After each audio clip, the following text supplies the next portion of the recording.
throughout time that you have, whatever that time is. Okay, so we did go through the pressure stuff last week. We will have a lab that relates to this pressure on the Monday we get back. So lab the Monday we get back. Got it? Shoes. I don't think it's going to be summary at all, so I don't think that we have any concern, but just wear closed-toed shoes. So we are here. We're almost there, guys. We're almost there. Okay, here we go. So I want to talk to you first about some of the logic behind it. Of course, if you feel like you want to write down detail, then we can do that. But I want to show you that you kind of already have a good idea of what we're doing. We just haven't put it together yet. Okay, so you get to the point where you're able to write down a couple notes and have some problems on, have a calculator out, all that jazz.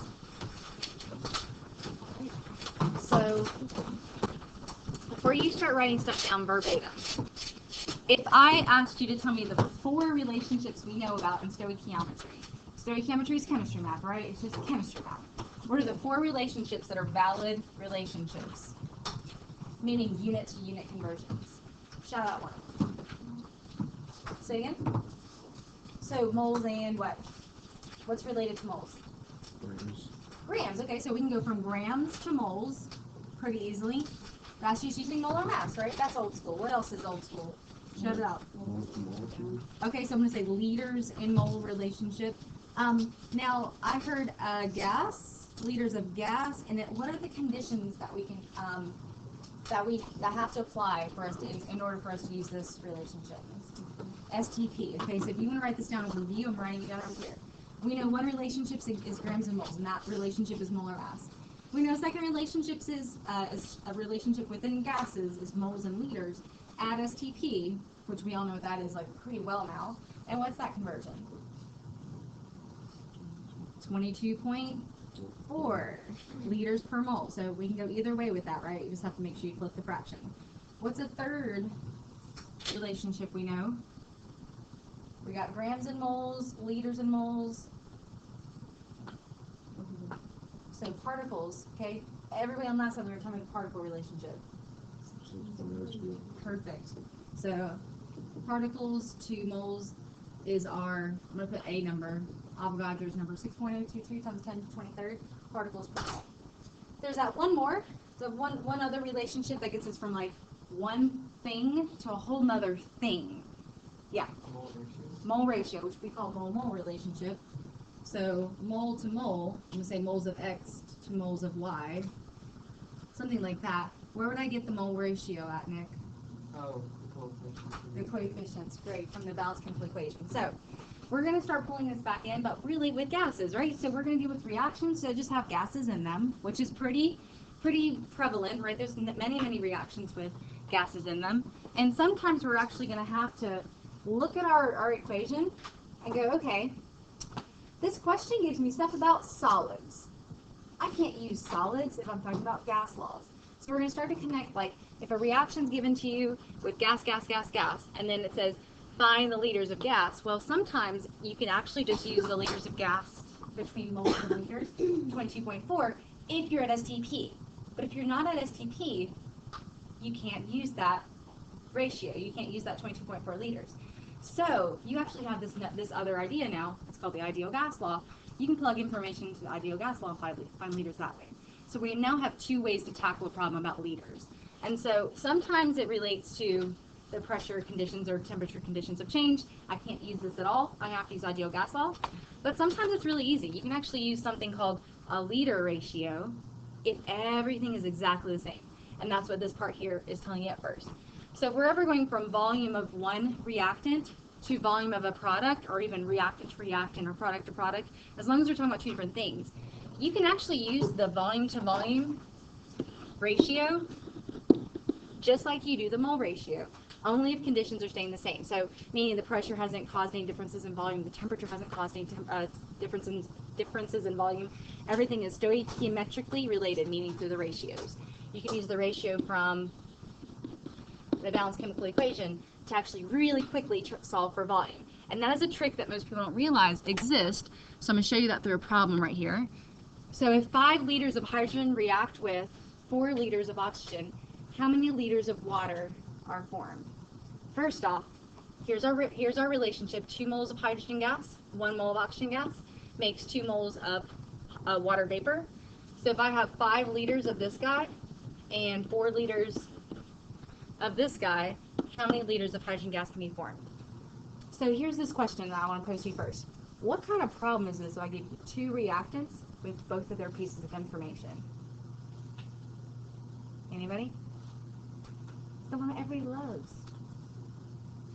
Well, so what kind of problem if I tell you got X amount of moles, I'll say moles for now because that's what you're used to, but I have moles of this and I have moles of this, but you don't know which one's controlling the product.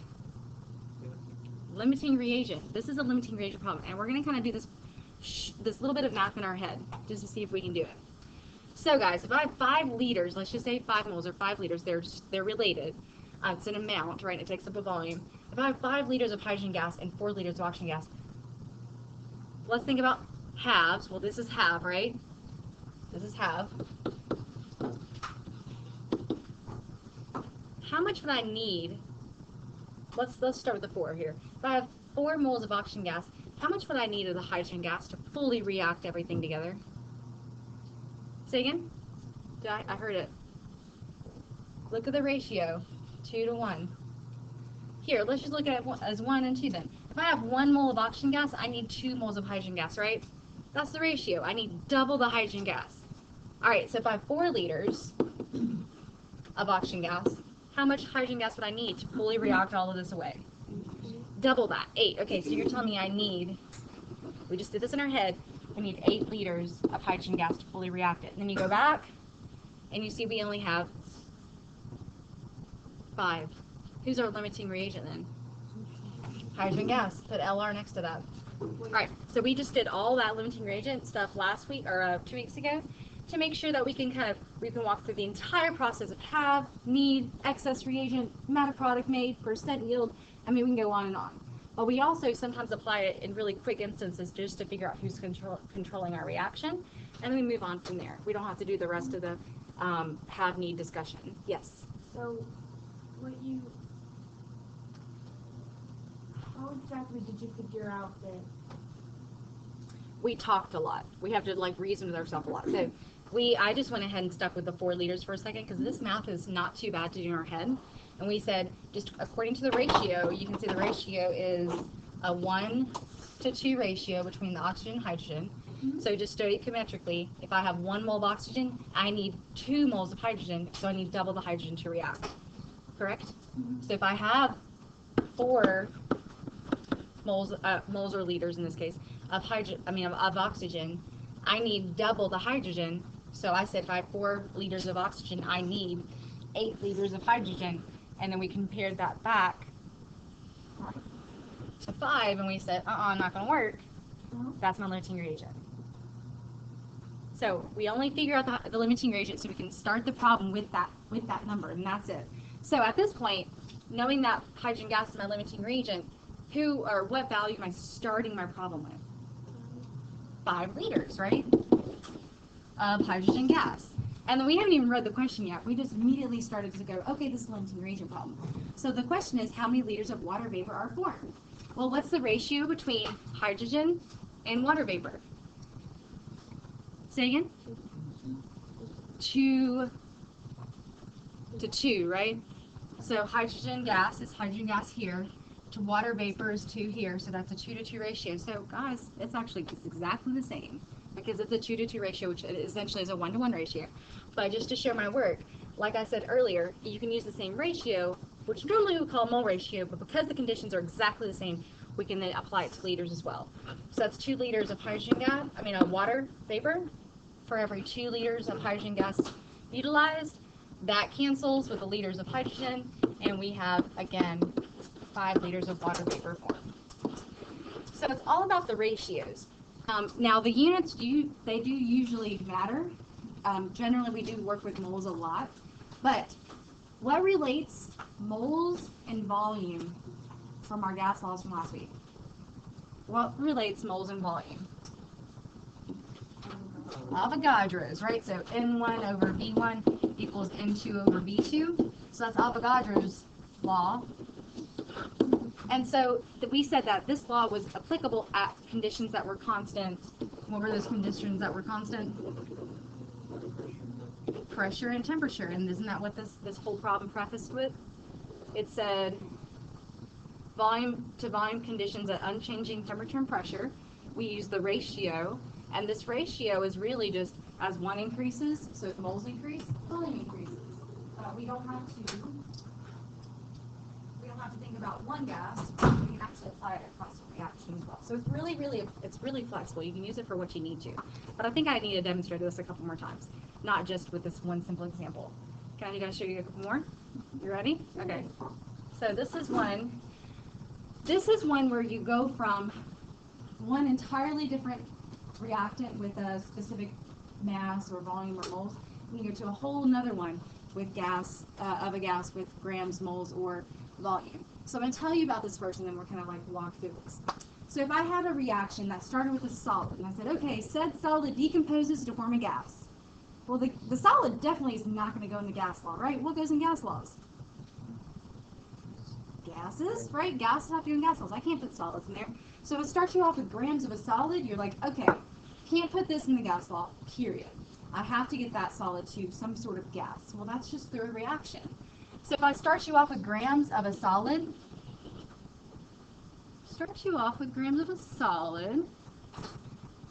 my computer, blinking red. You guys can tell me, how do I get from grams of a solid to moles of a solid? Say again? Yes, you use the molar mass from the periodic table. Okay, so I'm still in moles of solid. Nobody cares about the solid. We want to get to the gas that it's creating through a reaction. So then we go from moles of solid to moles of gas. How do we get from mole to mole? Mole ratio. I heard it, and where's that mole ratio from? Balanced chemical equation. This is old school. This is stuff we knew from last week or 2 weeks ago. Okay, so then I'm like, okay, I'm in the moles of a gas. What you could realize is at this point you have N. So if a problem that you're doing is related to the ideal gas law, well, doesn't the ideal gas law need N? Yeah? N, which is moles of gas. And you can use that NPV equals nRT. So if you're trying to get to the place where you can utilize the ideal gas law, but I start you off with a solid, you can't plug that into the ideal gas law. You have to get to the gas. And that's us getting to the gas. Well, sometimes in the ideal gas law, you might be given moles, pressure, temperature. What I not give you? Volume. So I could say, okay, Chem, solve for volume. So you rearrange the ideal gas law to solve for volume, but you didn't have N before, but now you do because you converted. So it's just another way to get you information you need to plug into the ideal gas law. It's just through stoichiometry. And so I'm going to model that for you. The only point that I want to make here is that if I say STP, man, don't do the ideal gas law. You get everything you need in 22.4 liters per mole. That is only for STP conditions. So, Form your question. Give me a second. Think about your question. But if I don't give you STP conditions, you must use the ideal gas law because that's our second tier of defense if we don't have STP conditions. So I'm going to model this for you as we go. I'll talk about this last thing in just a second. This is us just looking into the future of how can we convert to anything from anything, but I think I probably should do an example with you first. Does anybody have a question right now before I move on to a set of questions? I think this is actually knowledge you know. I'll come back here if I need to. So the first question is this one. I don't believe I have this printed. Yes. No. Never mind. No. Okay. So you guys tell me first, what's the first important piece of information you think you should write down? Yeah. it's not STP.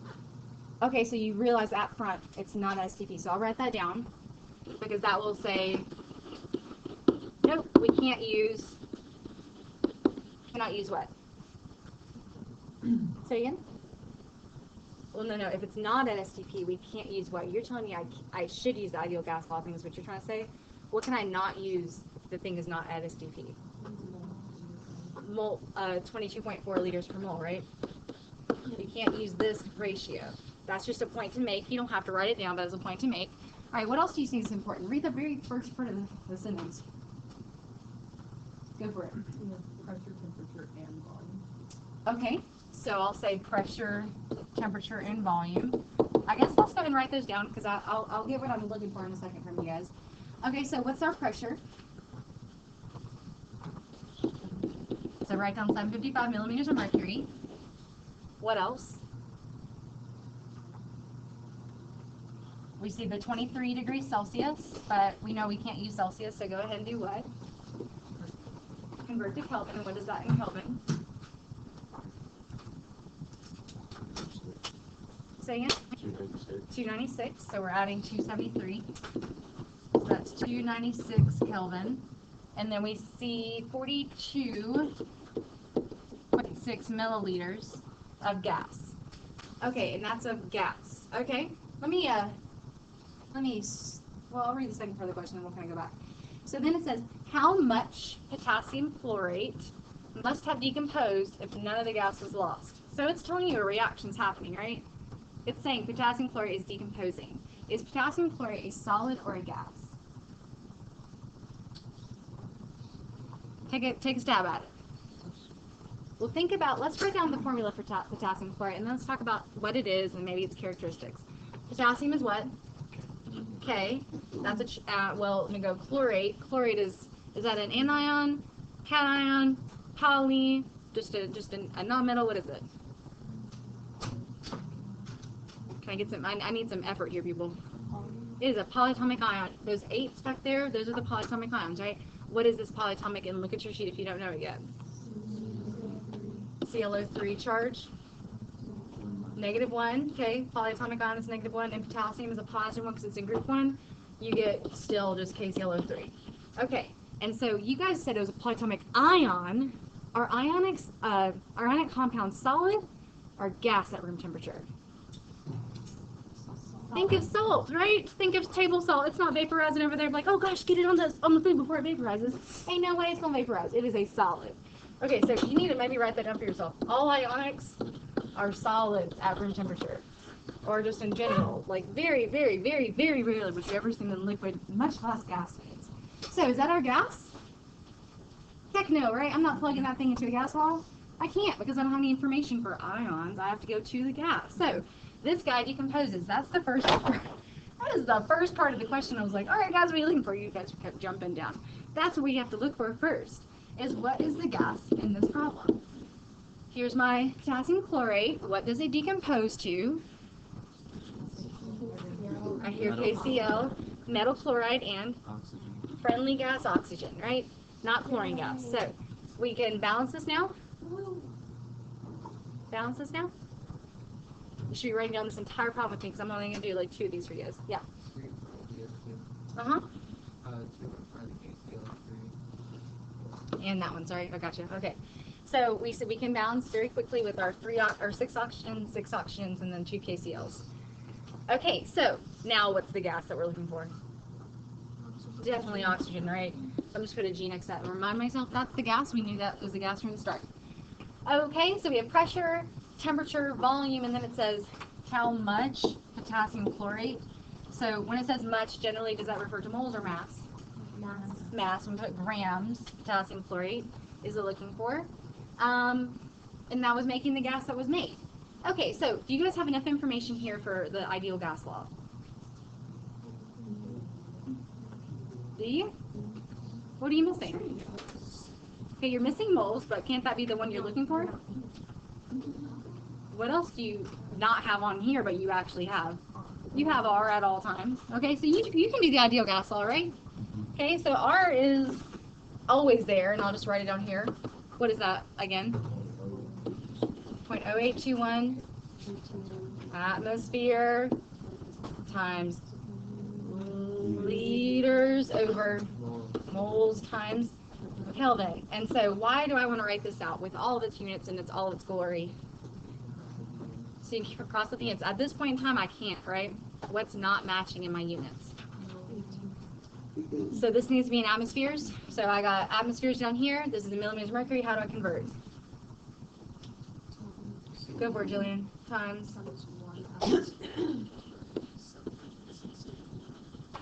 Millimeters of mercury, right? That's just our general constants. You guys go ahead and calculate that. If you don't have a calculator, I'll bring you one. What else doesn't match? Liters and milliliters don't match, right? So I can take 42.6 to liters very quickly by doing what? Bounce a decimal 1, 2, 3 places, right? So that's 0.0426 liters. Okay, mostly everything's in correct units. What's that atmospheres, by the way? Say again, 0.993 atmospheres. Okay, so just in case you're wondering, you're like, there's so much writing up here. Let me highlight these. We have pressure, temperature, volume, and then R constant. What is the unit we're looking for? N, and that, when we find N in a gas law, who is it going to be referring to? The gas, which is who? Oxygen. We are going to be finding N of oxygen first, and then you'll see, okay, I can take my moles of oxygen. I eventually can find my grams of potassium chloride if I do some stoichiometry. That's it. So first part is ideal gas law, second part is stoichiometry. Now they're coming together as one big type of question. So let's solve for N. Okay, so we have PV equals nRT. Solving for N means to do what? To rearrange. So how do I isolate though? Divide by RT on both sides.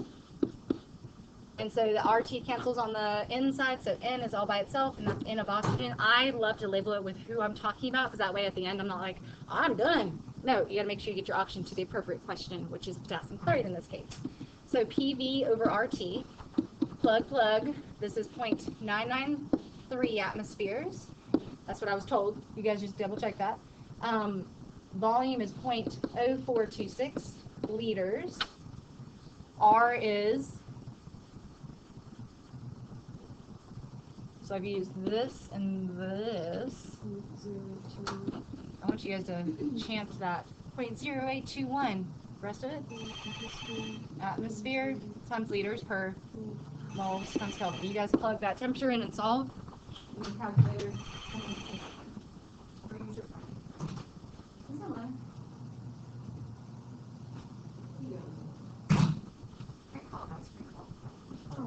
Okay.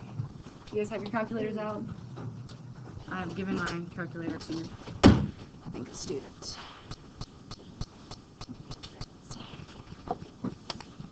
Yeah, Rishi?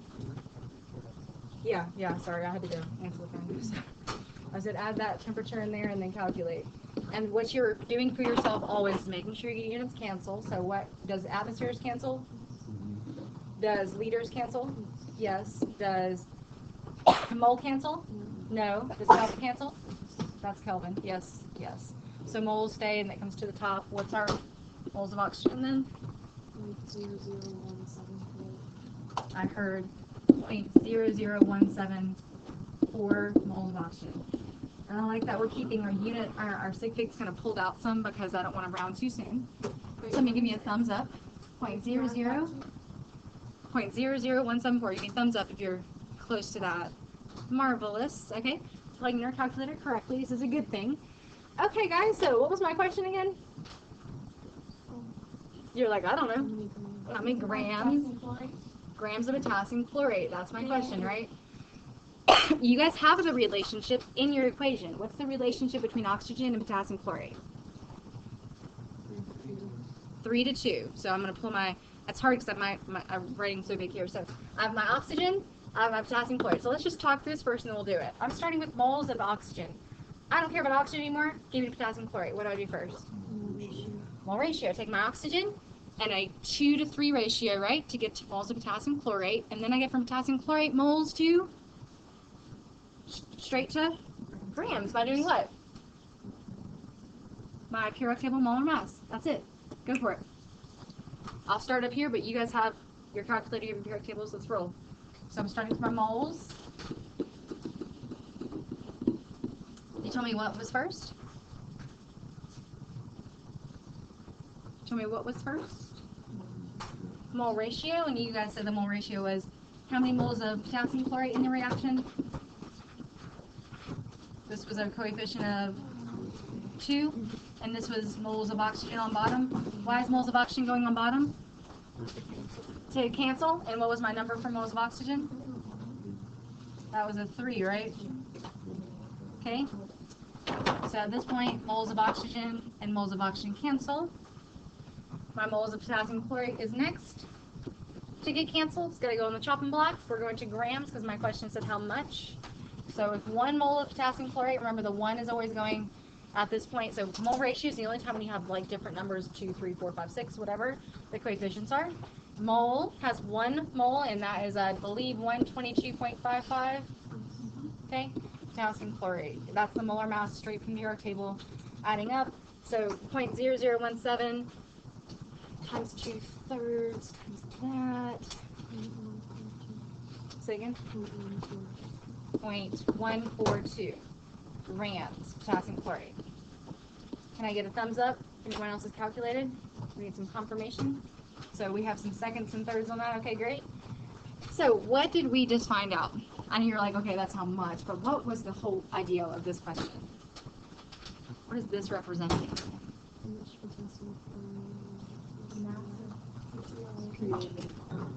That's not being created, right? That's grams of potassium chlorate that decomposed to make what? To make, well, who cared about potassium chlorate? Never asked about that, right? So to make 42 milliliters of oxygen. Okay, so you guys just said it took that amount of potassium chlorate, that 0.142 grams, just like a pinch, and when it decomposed, it made 42 milliliters of oxygen gas. So that might be useful if you're trying to make a certain amount of gas to fill up a balloon, or a certain amount of nitrogen gas to fill up an airbag, right? You had the airbag question. The airbag question, you guys are like, oh, is that me? Yeah. So that was important because you need to know how much stuff to put in there to decompose so that you don't make too much air in your airbag, because then it pops on your person's face, and then they would die. That would be no good. Or just like a little bit of gas, and they just have this like small whoopee cushion to hit their face on whenever they get in a car crash, right? So this might be important to talk about things that need a specific set amount of volume to be applicable in the real world. So that might be a real world related question you guys think of. All right, let me give you a chance to try one of these by yourself. This is on your number 1 through 5, which is actually beneath 1 through 20. We did 1 to 19 last week. I'm not going to ask you to do 20 through 24 yet. I'll decide later if you actually need to do that. So go ahead and look at number 1 through 5. I would really like if we did all these in class. We have about 30 minutes, so I'm thinking that might be realistic. 1 through 5. We only have a couple questions left on here.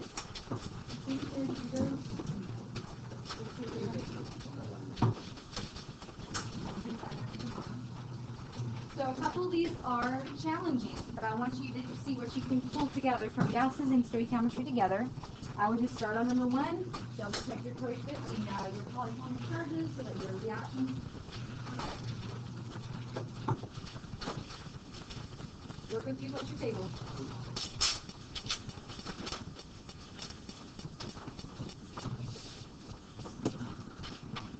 I can definitely help, but I want to give you guys a chance here.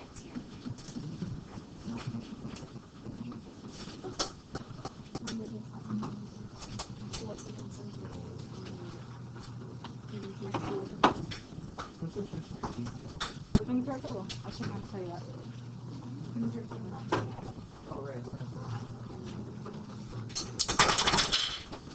Do you need any coffee there? I can grab some. No?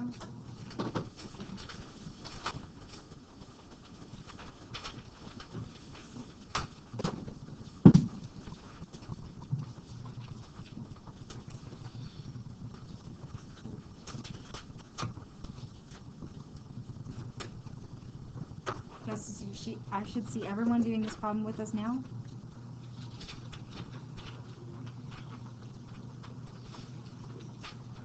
I'm going to let you start, and then I'm going to jump in with you. Yeah. These are just stuff on me.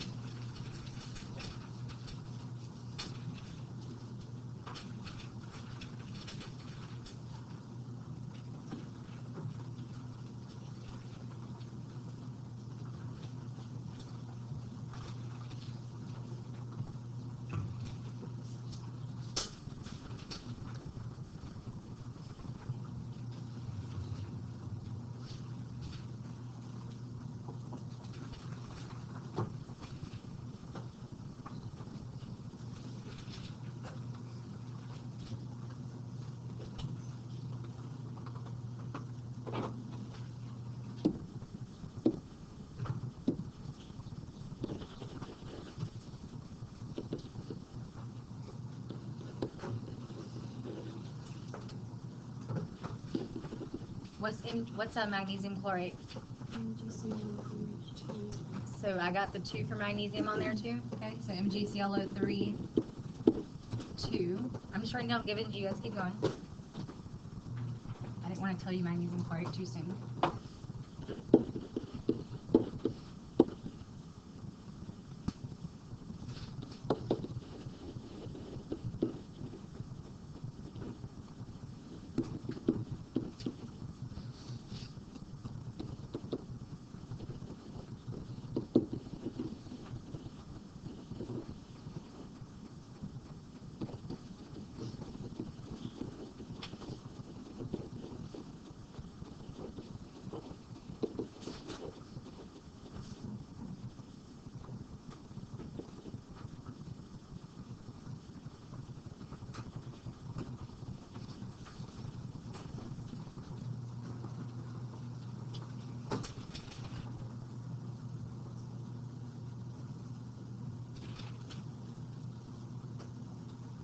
After you've written your givens, raise your hand if you know where we should go next. Robbie, what you got, man? I think we should go from the magnesium chloride with the grams and then use stoichiometry to calculate the gas. The gas what? The oxygen, how much oxygen will be collected. What unit, though, are you looking for? Mole. Probably moles, right? Why would we need moles of the oxygen? Percent yield. Okay, maybe that. Okay, so I'm going to go, because there's actually 2 or 3 ways you could kind of go about this and get your percent yield. They actually very much are the same at the end. So if Robbie's saying go to moles of oxygen gas and then get to percent yield, when you go to moles of oxygen gas, what would that be labeled in your percent yield? Would that be your actual yield or your theoretical yield? Theoretical, likely, right? So then you would need to find on your problem the actual yield as well, but we are only given volume, pressure, and temperature. So what would you do with this information? Use the ideal gas law. And find?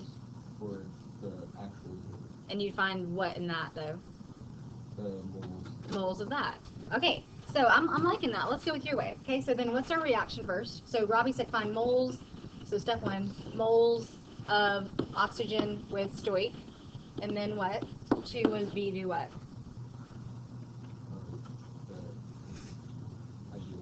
Ideal gas law, and solve for N for your moles there, and that would be your actual yield, where the stoichiometry stuff generally does your right yield or theoretical yield, because it's on paper and la la land perfectly on paper, and then you have your actual yield and theoretical yield, you pop it in percent yield, you're done. I like it. Does anybody have a different way that they'd like to suggest? Yes. No, I just want to know, how are you finding the actual or theoretical yield in this? That's what Robbie just said. He said he's going to take his grams of the magnesium chlorate. He's going to decompose it. Theoretically, it should make a certain amount of moles of gas. Like on paper, in perfect conditions, it would make a certain amount of moles of gas, and that's stoichiometry. That's going to be us going from grams to moles, stop. Okay. And that's going to be our theoretical yield. But then actually in the lab, these conditions exist. P, V, and T, and so from this in the lab situation, that's going to be actually what we make in the lab. So theoretically, you would take the 4.50 grams and convert that to moles? Yep. Or yep. That's it? And that's not our last step, because we're still not in gas world. We're still in potassium chlorate, which is not the right unit. So let's go ahead and get this into action. But if we have another idea, I do want to hear it, because there are different ways you could solve this. But first, we have to decompose this guy. What does it make? MgCl2 and oxygen gas, and then what's our ratio? 3 here, and oh, I'm sorry, I jumped a 2 on there, guys, my bad. MgCl2, oxygen gas, and is that it? That's it, okay. So then I'm going to stick with Robbie's way, and I hope somebody's got the molar mass for me, because I certainly don't right now in front of me. I heard 191.2. Can I get a second on that? 191.2. I'd just like to get a second. It's not that I doubt you. It's just sometimes making sure I write it right the first time's easier on the smartboard. Okay, so I got from grams of magnesium chlorate to moles of magnesium chlorate. Nobody cares about that because it's not the gas. And then you go to what? How do I get to moles of gas? Rishi. Mole ratio, right? So this reaction says I have 3 moles of oxygen gas for every one coefficient, 1 mole of magnesium chlorate decomposing, and so that gives me a great number of moles. Anybody? It would be great if I had a human calculator.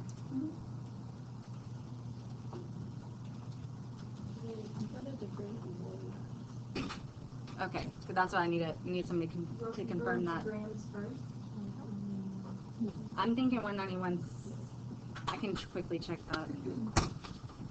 I can. I've done all of these guys, but finding it is always a good scavenger hunt for me.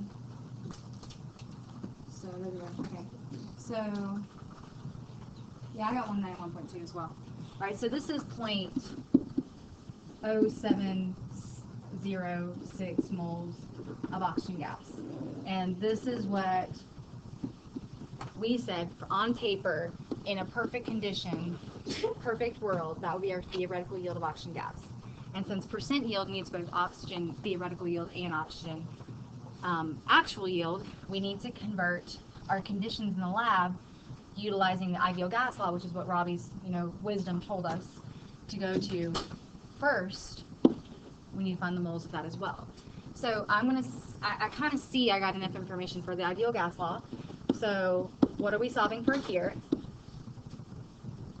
N, right? We have to have the same units for yield. So I'm solving for N, so divide by RT.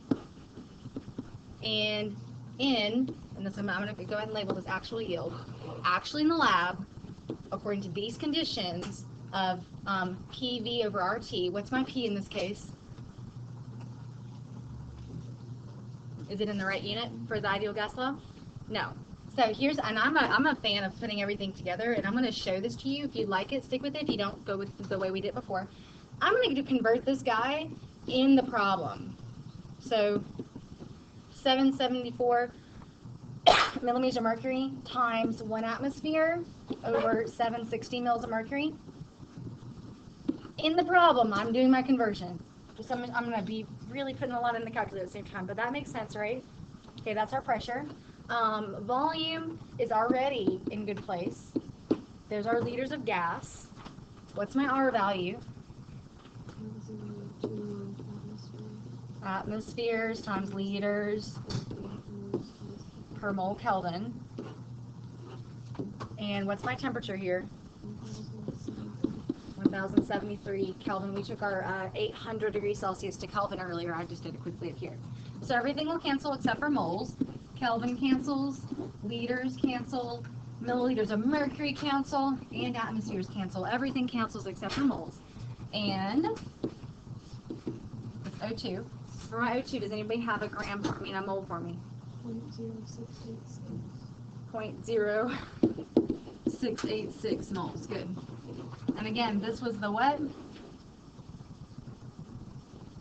Actual or theoretical? Actual. Right, so these are definitely the bulkiest problems, right? We've both ideal gas law stuff going on and stoichiometry. And I've got my theoretical yield from just basic conversions, actual yield from the lab conditions. So then percent yield is going to be actual over theoretical, and plug in 0.0686 moles of oxygen over 0.0706 moles of oxygen times 100. Ooh, 100. And what do we get for a percent yield? Yeah. I want to hear your version just a second, okay? Because like I said, there are maybe 2 ways to skin this cat. Anybody have a percent for me? This is awesome. 96 or 97.2% yield. It's pretty great. Like, I totally want them in my lab helping me whatever we're doing. Yeah. So when we're doing all these calculations, where do we figure out what these things? Generally from our givens. Generally. So, good question. I am going to scroll back up to my givens in a second, but whichever the givens, which I think was 3 sig figs all the way, that should, or 3 sig figs was my limiting my given. So I'm going to keep everything kind of out in the open with multiple sig figs throughout the process, and then round to the end to just 2, and that's, in this case, there's 2 there. So I'm going to scroll down just a little bit to make sure we can see that. And then, Lindsay, tell me your alternate way. I didn't do what you did at the beginning for the theoretical yield. I just did the to get to moles oxygen. And then I took that and converted it to grams of MgCl2. Mhm. And then I did that over 4.5 grams. So it ended up being 4.373 over 4.5, and it was still 90%. So she went backwards and said, I'm scrolling down just for a minute, sorry guys. She said take the ideal gas law, right, and solve for moles of oxygen. And then she said, okay, I got my moles of oxygen. I'm gonna go back and see how much how much actually decomposed, how much magnesium chloride actually decomposed. So this is what she went back from here. She basically took oxygen to moles of magnesium chloride to grams of magnesium chloride, and she compared the given value to what she got. And so basically you did ideal gas law and you did stoichiometry. You just did it in reverse, where we did stoich and then gas law. That's, like I said, you will find 2 or 3 ways probably to solve these. Good job. Okay, I'm gonna give you guys some time though to work on these. So it'd be actually great if maybe you could look through them, start on the ones that you feel are most challenging. Go in order. These do take a little time, so I'm trying to give you the speed.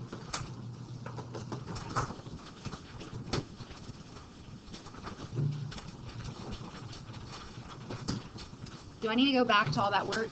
Does anybody need to finish writing anything down? No? Okay, good. You're on 2 now. Okay. Why don't we get, are we gonna turn these in to final?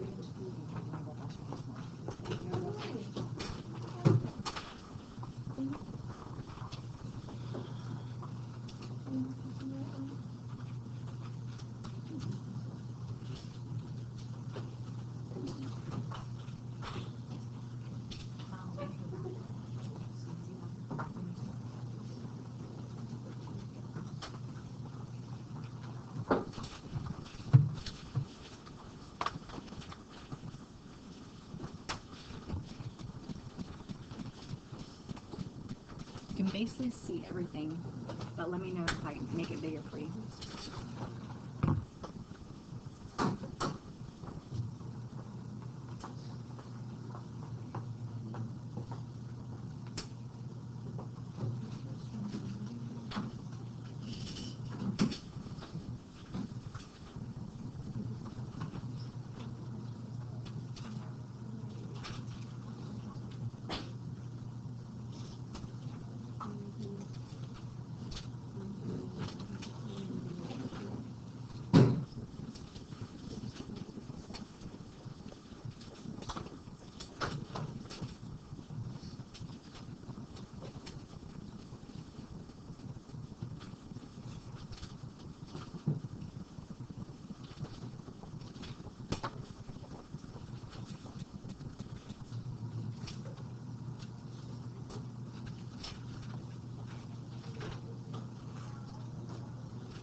While you guys are doing that, I'm just going to tell you, I'm putting some calcium. I have no idea how much. 4 or 5 grams of calcium.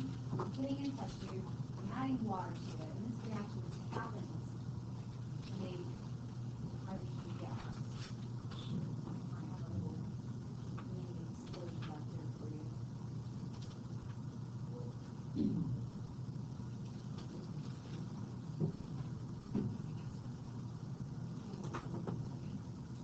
I'm just going to collect some gas while you guys are chilling.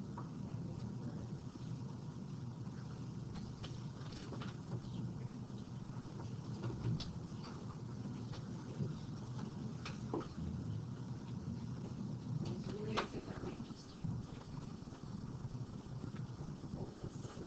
So it gives us a part of magnesium that we can.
on to the next question, just write the balance chemical equation down. That might be your start. You're stuck on one.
I specified very active amount of calcium. You're reacted with some water. And made some hydrogen gas, which does flow, but not in fluid. It's got a little water vapor and some other stuff in it. And then we're going to demonstrate the chemical nature of hydrogen gas. Okay.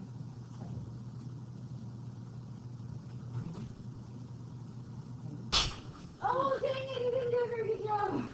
Remember, it's like a fireball. Oh, it's on fire. It's on fire. Oh, hold on. That's not good. Oh.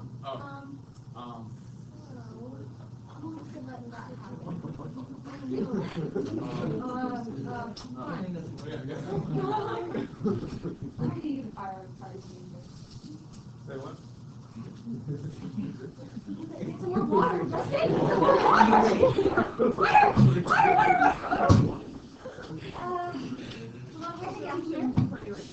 Water. Okay. That was not too bad. The blade is basically melted. I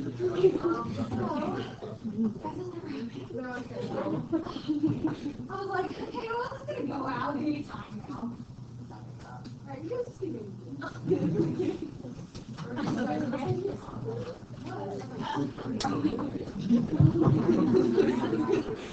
Oh, wow. Okay.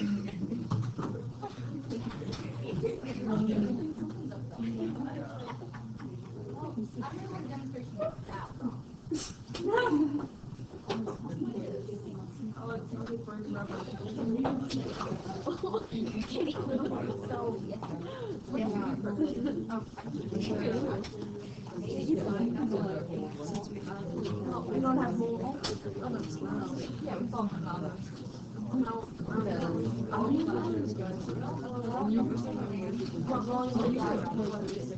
mold.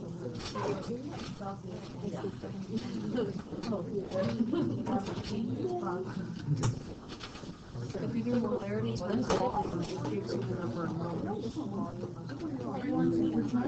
come out on the side. Oh. What volume of gas?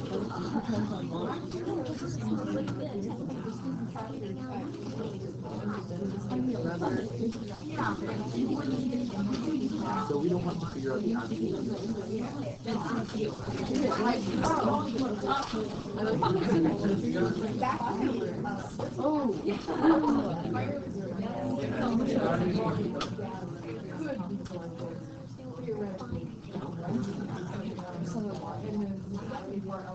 Yeah, so I guess if we move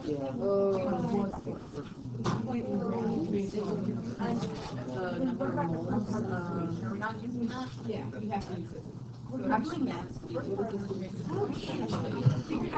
That worked out. That has never happened. Yes.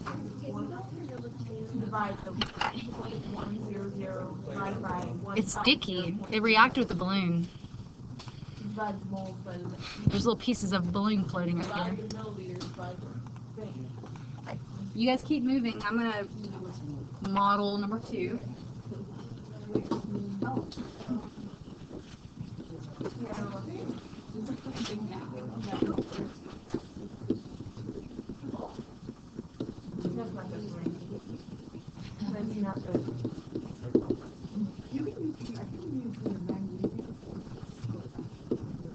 In the ideal gas law?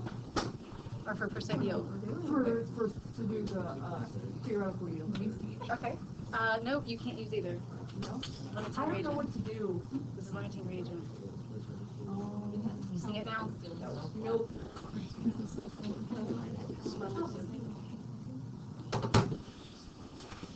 Guys, if you see 2 reactants and both the reactants have something given to you about them, that means it's it's a limiting reagent problem. If they give you grams of magnesium and stuff about hydrochloric acid, those are the 2 reactants, right? And so just to make sure we're clear, magnesium and HCl, what kind of reaction would that be? Single replacement, where the magnesium displaces who? And so hydrogen is made as a gaseous product, right? You have to make a gas. If you're not making a gas in a gas law problem, we're probably doing it wrong. So that's another way to think about it. MgCl2, where's this 2 coming from? Magnesium's charged, H2, and there's a 2 here. So we're talking about this gas over here when we do our gas law problem. You have 2 pieces of information about the reactant, so you got to find out who the limiting reagent is. So I'm just going to put stepping stones here. 1 is find who your LR is. 2, it says what, sorry, these little particles are floating up here to see me now. What volume of gas could be collected at 25 degrees C? So we have our temperature, we have our pressure, and our question is volume of gas collected. Well, that's first. That first is basically us figuring out volume, which I'm going to call probably our actual yield. Don't look at the fuzzies. I know they're floating around. And then second, it says, I'm sorry, this is going to be maybe not actual yield. Let's talk about that. If a student captures 149 milliliters, what does it say they did? They actually captured that, right? They actually did that. So I'm going to call this my actual yield. And that's of what again? What's milliliters of what? Hydrogen. So I'm going to put H2 right here to indicate that's hydrogen gas. That way we remember that our units must match when we actually solve for this. So let's find our LR first. You guys tell me how to get started here. What do I want to do with this magnesium? Anybody? I have to do one thing, right? I can't do anything with grams. I got to convert to moles. So 1 mole of magnesium weighs 24.31. Anybody have that for me? Go ahead and calculate. Rishi, thanks.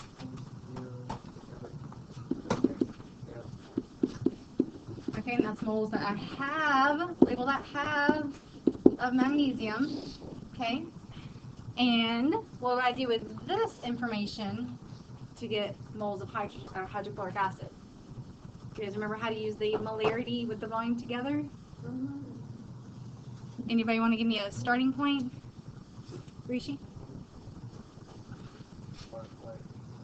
It's actually, I always tell you guys that if you take this information and you do M, which is molarity, times V, this is your go-to. You'll always give you moles, always. But this volume has to be in liters because this molarity is moles per liter. And if volume is in liters, liters cancel, and that's the only reason this works, to give you moles. So if I take 150 milliliters, how many liters is that? I'm going to maybe write this down here, 0.150 liters, and I'm going to multiply that by the molarity, which the molarity is 0.10, and that's moles per liter, so 0.100 moles of HCl per 1 liter. What cancels? Liters, right? So 0.1 times 0.15 is 0.0015 moles of HCl. It's just 0, 1, My bad. Just 1 0. Just 1 0 is what you're saying? Yes. Oopsies. So 0.015 moles. And again, every time you get to your take your reactants and you get to the moles you have, write have. Okay, how do I normally compare my have of my one reactant and have of the other reactant? Okay, let's do the mole ratio. So you're saying take this magnesium to what? How do I compare?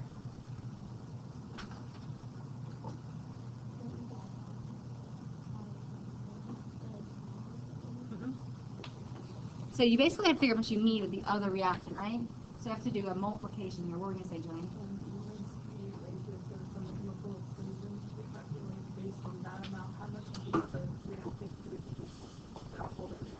Okay, so to fully react all of this magnesium, I need a ratio of 2 hydrochloric acids for every 1 magnesium. So this is a 2-to-1 ratio. So if I put 2 moles of HCl on top and 1 mole of magnesium on bottom, this will tell me, according to this amount of magnesium I have, I need blank amount of HCl. So that's 0.0, thank you, 94 moles of HCl. So before I move any further, at this point, can I compare my HCl to my HCl? How much do I have of my HCl? 0.015 moles. How much do I need of my HCl? Okay, so what's going to happen here? Right, you need 0.015, you have 0.015, you need like 0.09, it's like 7 times greater, right? This one's going to run out, so HCl is going to run out, so I now know who my limiting reagent is. Put LR up here next to HCl, so I remember that's my limiting reagent. Okay, so we did all that just so we could figure out who the LR was. Yeah? Could you have done a chart for this or not? Yes, definitely. So I'm going to keep doing it kind of happy because I think that's what most people are comfortable with, but I can do the other way too. Okay, so once I figure out who my LR is, I'm good to go. Let's go ahead and find how much gas I got. Let's go ahead and figure out how much my theoretical yield is. Let's move from there. So the first step was LR. Second step is probably to find what? Tell me what I have here that I don't, or sorry, tell me for my ideal gas law, which is here, what I don't have.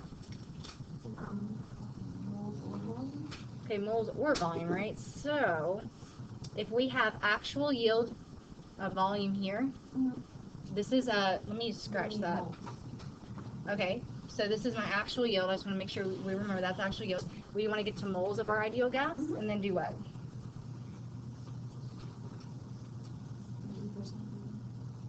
So that's this is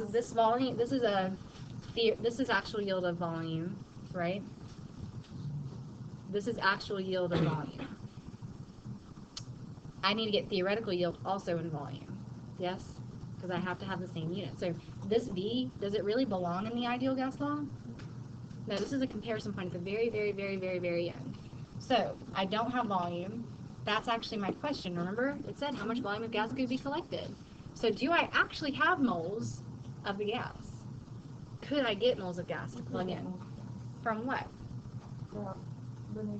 Right. I have my LR. Take my LR to moles of that gas that it was looking for, and that's N, which is hydrogen gas in this case, yes. And that is N. I have N. Technically, I can get there. T, P, I'm looking for volume, which again was that actual question. This one is, you're right, it's only like, oh my gosh, what are we doing here? But I'm going to start with my LR and go to moles. So if I have, let's see here, how much do I have? There it is right here. There's my shining star right here. There's my LR. I'm going to start with this. 0.015 moles of HCl, which you guys have the ratio in front of you. I don't. What's the ratio of HCl to hydrogen gas? 1 mole of each. 1 mole of H2 gas, is what you're saying? To every 2 moles of HCl.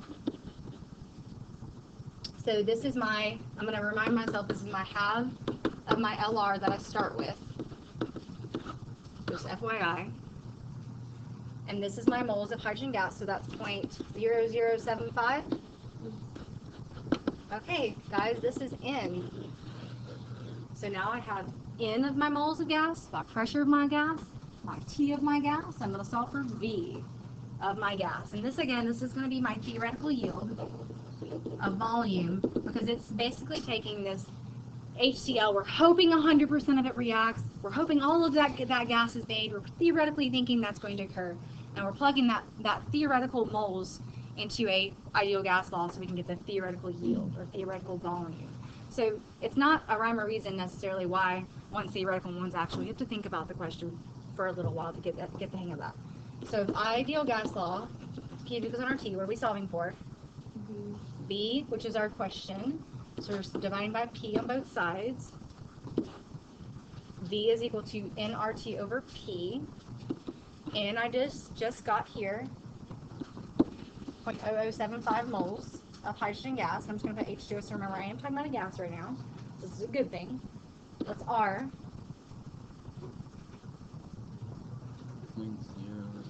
0.0821 atmosphere times liters over moles times Kelvin. As you say it, you know it. Okay, you've got to keep saying it out loud to yourself. And T, I'm just going to kind of squeeze up here on top. It is on the numerator. What was my T again? 298 Kelvin. So that's our Celsius to Kelvin.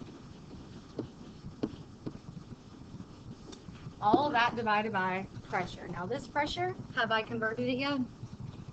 I have not done it to its appropriate units, and like I said, you can do it before you plug in. I'm just going to kind of embed it in my my conversion in my process. It just gets it to be really big. 742. I can't put millimeters of mercury in this because it won't cancel with my atmosphere, so I have to convert it to atmospheres using the 760 millimeters of mercury. So mils of mercury cancel, atmospheres cancel, Kelvin cancels, moles cancel, liters are left, so this is volume, right? This is my hydrogen gas volume. So volume of my hydrogen gas is, tell me guys when you get there, it's a little lot to type in your calculator.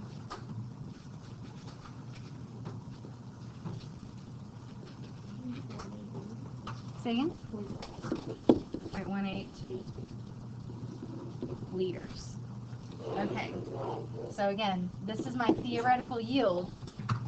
Like if all that HCl fully reacted as the LR, it made so much gas. Well, if all that gas perfectly kind of is applicable to the volume, meaning through ideal gas law, this is my theoretical yield of hydrogen gas, which is in liters. And then it said actually the student collected 149 milliliters. So I need to get these to the same unit, right? So that's pretty easy. Let's just take our liters to what? How many milliliters is this? I heard 188 milliliters. Okay, so then to finalize this whole entire thing, you take your percent yield, actual over theoretical, times 100, and you get, say again? What was it, 140 what? 149 milliliters is actual yield, which was given to in the problem, and way up here, 188 milliliters was the theoretical from our stoichiometry, and that's 79.3% yield. So, I do think that it takes you guys probably 3 or 4 minutes to kind of get your mind set around the question. You have to look at the givens, think about, okay, if I get this, where can I go with it? What am I going to compare it to? Yeah. So for the volume of hydrogen, I actually got like 193, and then when I did all the conversions for my percent, I got 77. What's it say on the 78.4. So like, I don't know, because like this number's off by like 1. I would say, so I got 78.8 on my paper here. So just double check someplace where, let's see here, maybe your pressure conversion here. Just double check that. As long as you know your process, I'm very happy. Very, very happy. I just took whoever told me the first volume. I got 189 milliliters versus 188, so mine's off a little bit too, but your process is important. Okay. All right, so you guys have 3, 4, 5, and I want you to at least, actually more than this, givens, reactions, questions, setup. If you're like, okay, I've gone stuck, I don't want to see that you just gave up. I want to see that you tried. So I think that's probably all I can expect for tonight is 3 through 5 on this. Of course, make some more progress on your problem set 14. I am going to show you guys one thing I finalized with Miss Colton for Science in a Box, because it did take us a couple days to kind of get set. So keep looking at your paper for a moment. I'm going to pull this up for you. We still have about 5 minutes left.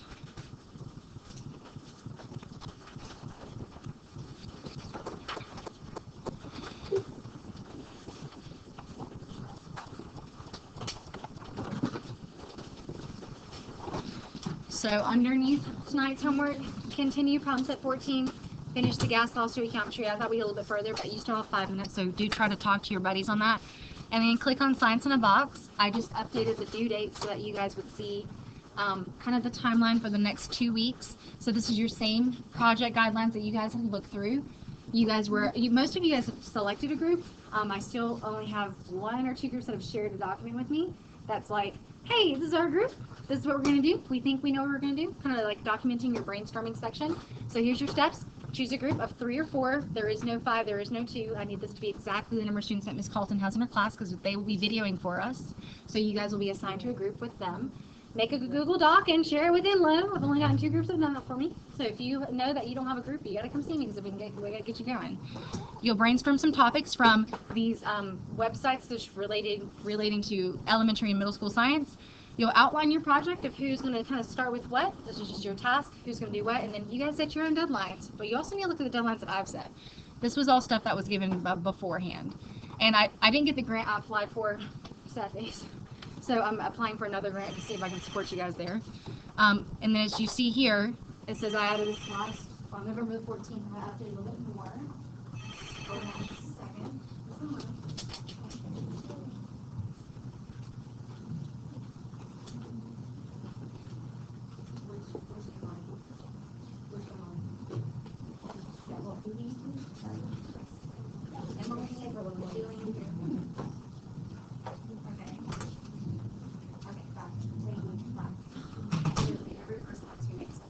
Jillian, Ryan, Emily P, and Lindsay's office in a second, okay? So, anyway, you can make a copy of this document, and you guys will just organize your thoughts here in this template so I understand kind of what we're doing. And I said due tomorrow, meaning the 22nd. It can be tomorrow night, it can be Wednesday. I would like to be able to approve this so that I can actually say, okay, we're good to go. Because it's really just your names, documentation of your brainstorming, an overview of an idea that you've kind of selected. You're like, okay, I want to do this lab for the elementary schoolers or the middle schoolers. Materials you need because I need to make sure I either have them or I buy them. So this is what I need sooner than later. And then at the very end, wait, I got 4 minutes. Hold on, people. If you have a laptop, do put that up there.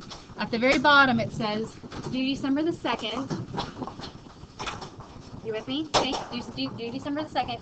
And this is the big part where it's repetitive because you write up like a teacher section where you're going to say, okay, elementary school teacher, here's a lab that I've designed for you. And I think this will work from this content area with this grade level. This is what you guys, this is the stuff you'll be going over. So this is supporting science in the lower grades because it's definitely not all the time. And so this information about safety, things like that, I need before you do your lab demonstration. So I want to make sure you're being safe about it, like I was with my safety glasses on the fireball caught fire. And then this is basically the same as the teacher, it's just you're writing in student-friendly language versus teacher-friendly language. Basically the same thing. So that part's not too bad. That's next Friday. Yeah. And at the very bottom, December the 5th, we will be ready to video. I mean, like, demonstrate your project through a video. Hopefully the week of December 5th through 9th, because that's when Ms. Collins class will be able to video for us. But I do think that you guys should look over this. If you guys already know who your partnerships are, you might want to talk to them now. If you don't know who your partnerships are, some people have started signing up over here. So your name's not on here, and they probably keep it on here very soon. Okay, so you check the chat, probably about that right there.